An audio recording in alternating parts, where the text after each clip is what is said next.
Hello, Lainie. It's such an honor to have you as a guest on the High Performance Garden Community. Thanks for agreeing to do this interview exploring the world of seeds. Thank you. I'm glad to be here. Lainie Kertesz works for Johnny Selected Seeds. This organization is dedicated to helping people find the seeds and tools they need to feed themselves and others. So, Lainie, why are seeds so important? Well, seeds are so important because there's how life begins and how life perpetuates. So, you know, we find as an independent company how important it is to be able to supply seeds that help people feed themselves. And with the big conglomeration of a lot of companies these days, seed companies trying to control the food we eat and the seeds we have to grow, we think it's important to have some independent control over seeds as well. Yeah, I agree, totally.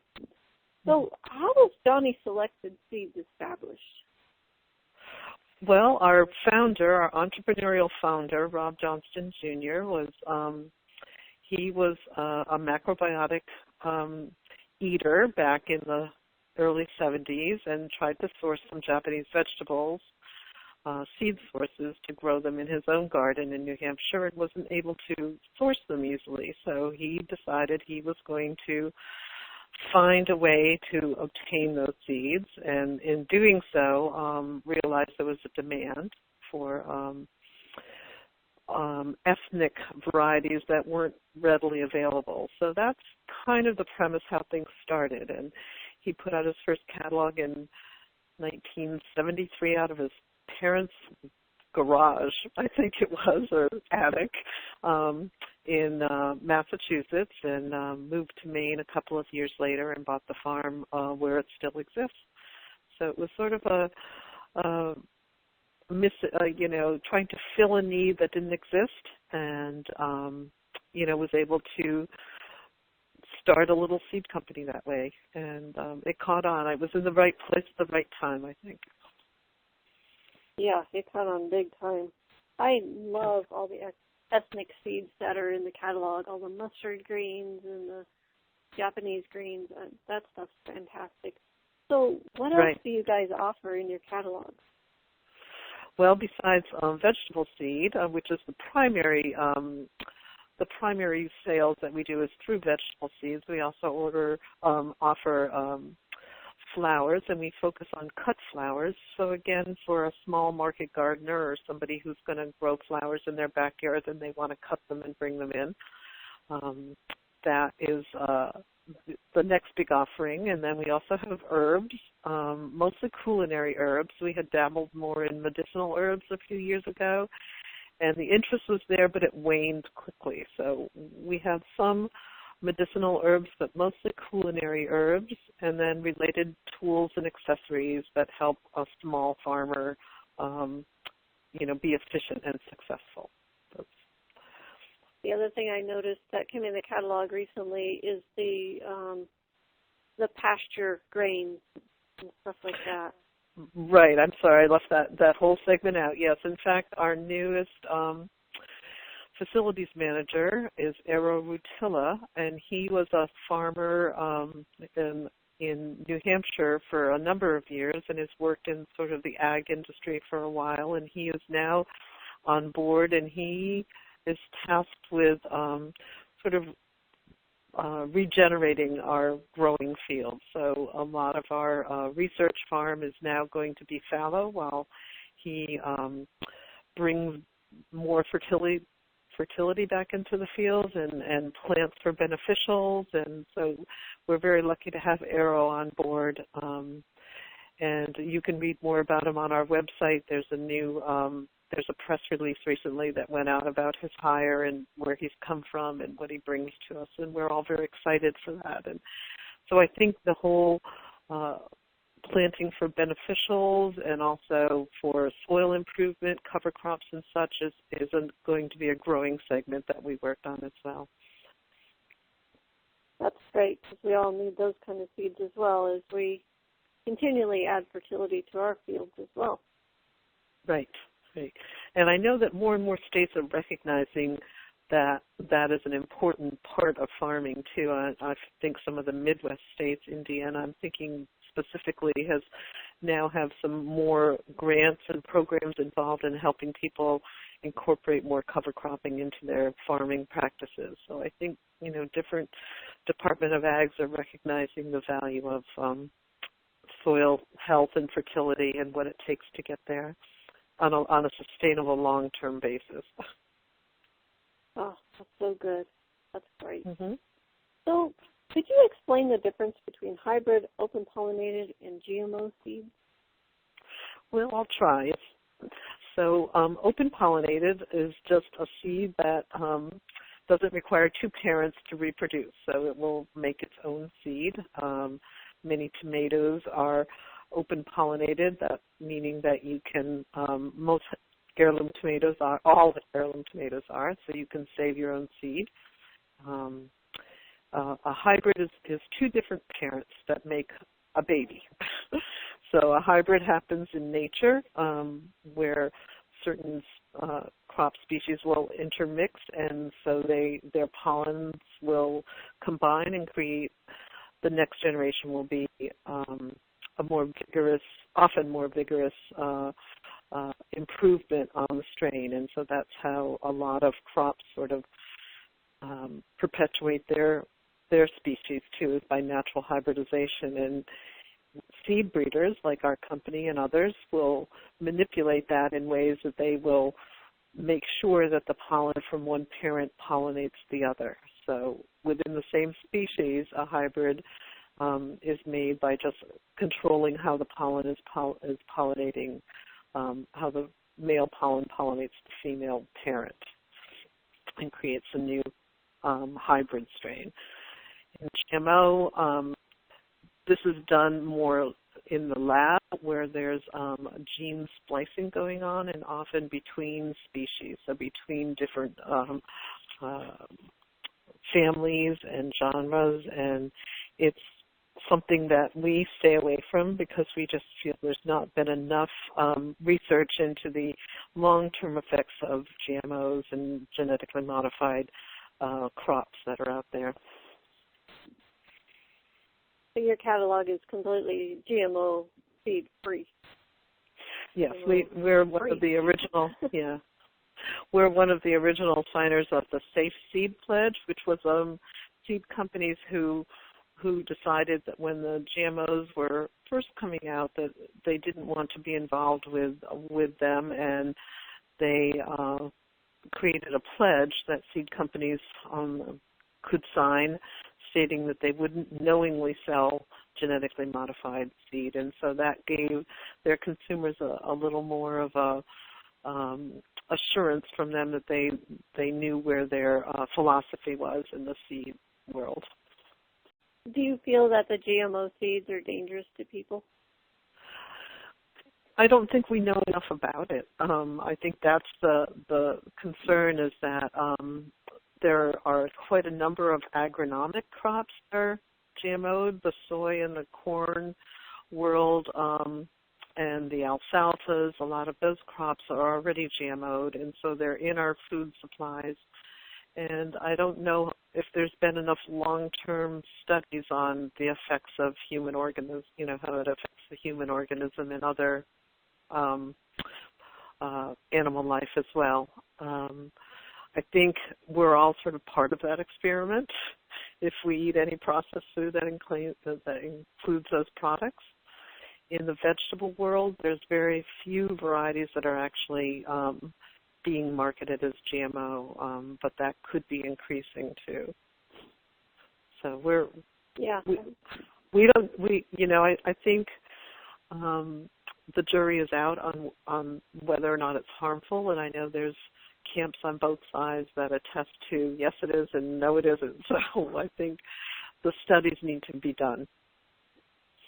Yeah, I don't want my kids to be their guinea pigs. I know. I think that's where a lot of our philosophy is, that we'd rather see the studies before the product is released, so that we have a little more assurance that there's no harmful effects. Yeah, I agree. Yeah. So what are your quality standards for seed germination? You said your seeds are different than other companies. Yeah. Yeah. Well, there are already federal standards that exist, and our quality standards are generally 5% or higher above federal limits. So we have a very rigorous germ test schedule. Every single lot that we have, every lot of seed is tested on a 5-month cycle. So I believe the standards are that the germ tests have to be current within a 6-month range. So we have it on a 5-month cycle. And our lab either tests in-house or we send out to other respected labs that we work with for germination and other quality tests.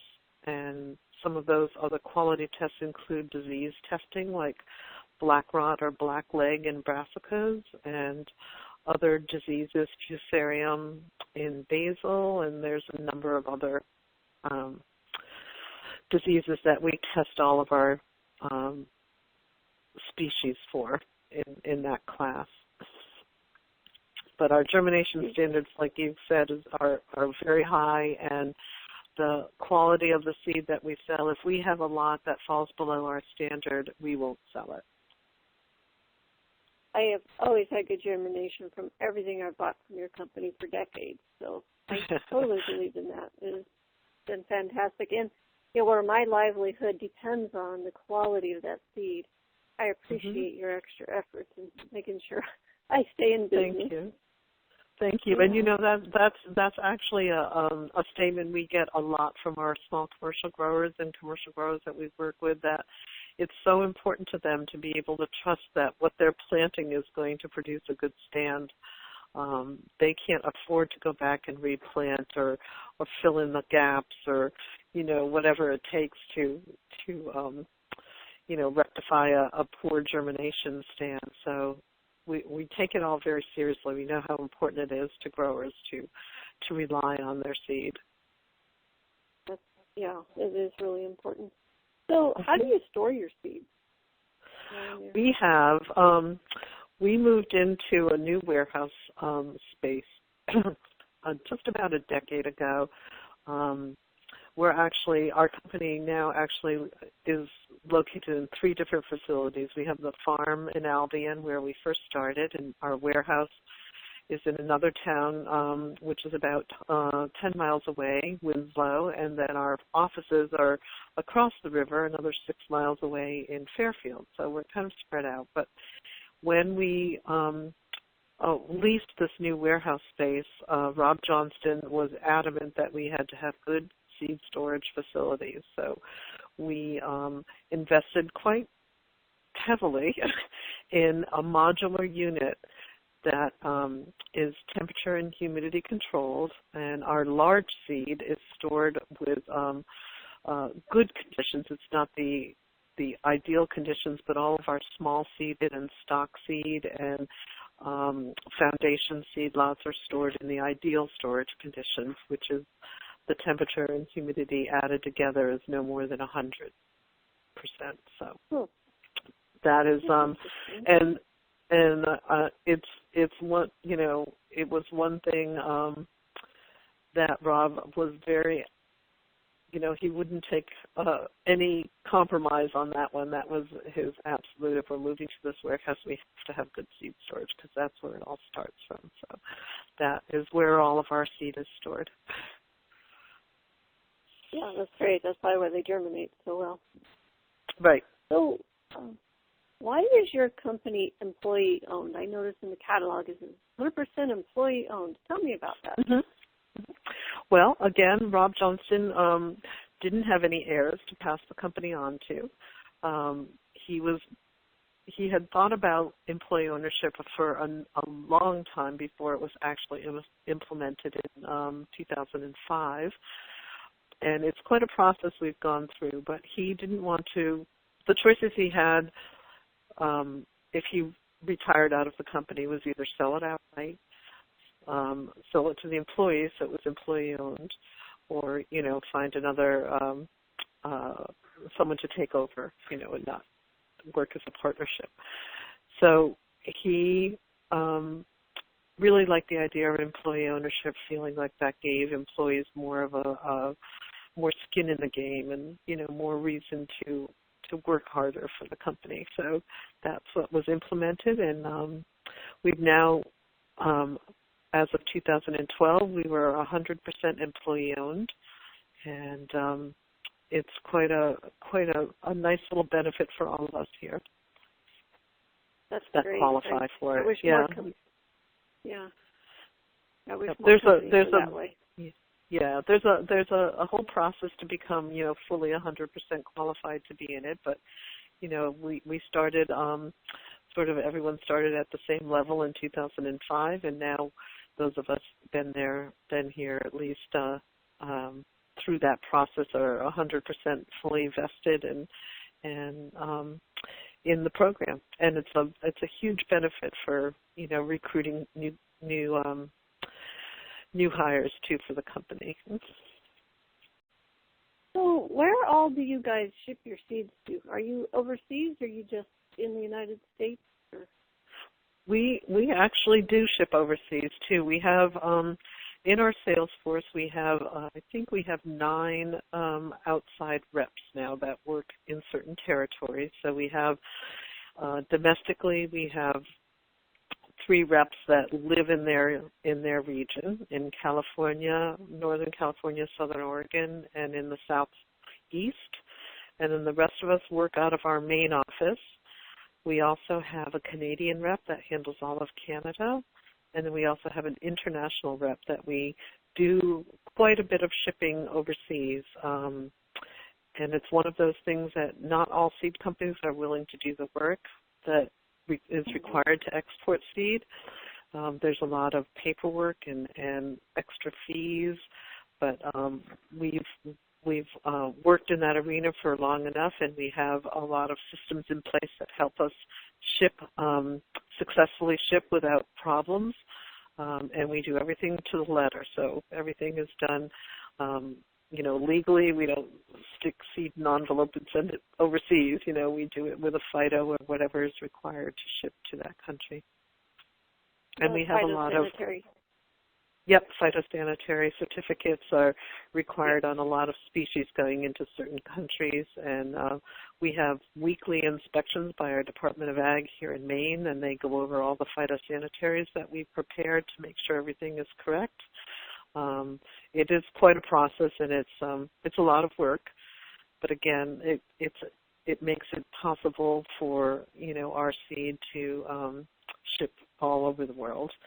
And we do have our own breeding department, so we have a lot of our own proprietary varieties, a lot in the cucurbits, the squashes and pumpkins and cucumbers and such, that are quite of interest in other countries. So that makes it nice for us to be able to ship our own varieties out of the country as well.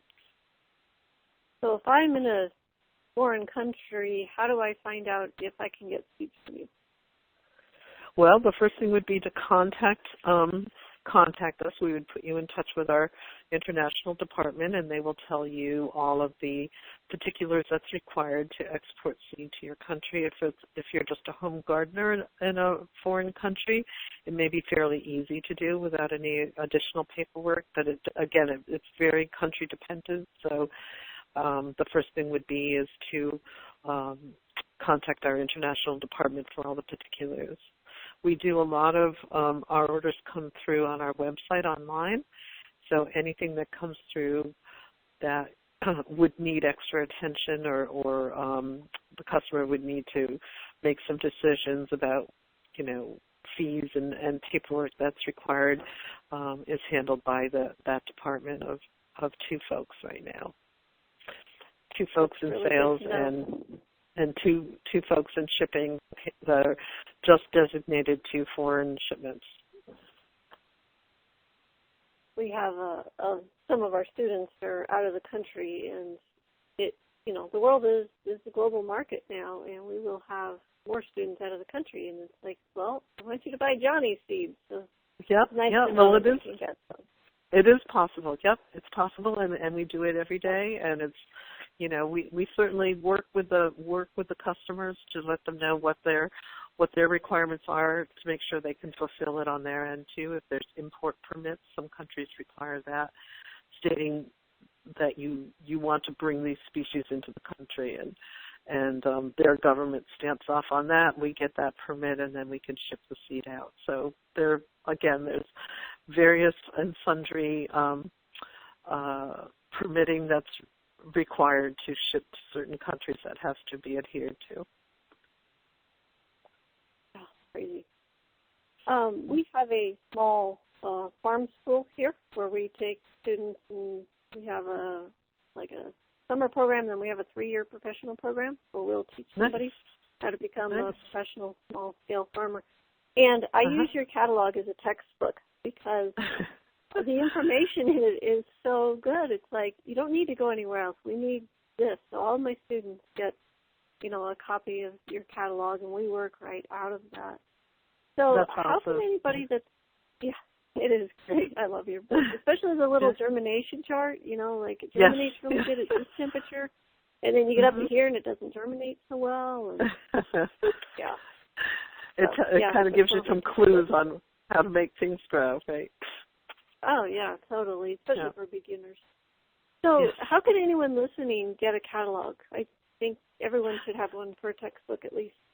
Right. Well, I'd say the easiest way is to go online, www.johnnyseeds.com. It's JOHNNYSEEDS.com. And there's an easy fill-in area to request a catalog there. And it's a quick process, and we ship everything very quickly. Both our catalogs and all of our seedivers usually ship out in the same day that they're ordered. Yeah. Things come quickly. Yeah, it's really good. So something just occurred to me. It's called Johnny's Selected Seeds, but the guy that started it, his name is Rob. So where did he get the Johnny name from? Well, I think he loved the idea of Johnny Appleseed, and initially the company was called Johnny Appleseed until there was a trademark dispute with a clothing manufacturer with the same name. So he was forced to change the name of the company, and because he was doing a lot of trials and testing of things, he thought Selected Seeds was really very apropos for the business, and it really is. I mean, we do everything that we sell is trialed in our own and some external trial gardens before we will put our stamp on it and sell it. Yeah, it was like, wait a minute, Rob, Johnny, that's cool. Yeah, I love the Johnny Appleseed story too. So good. Yeah.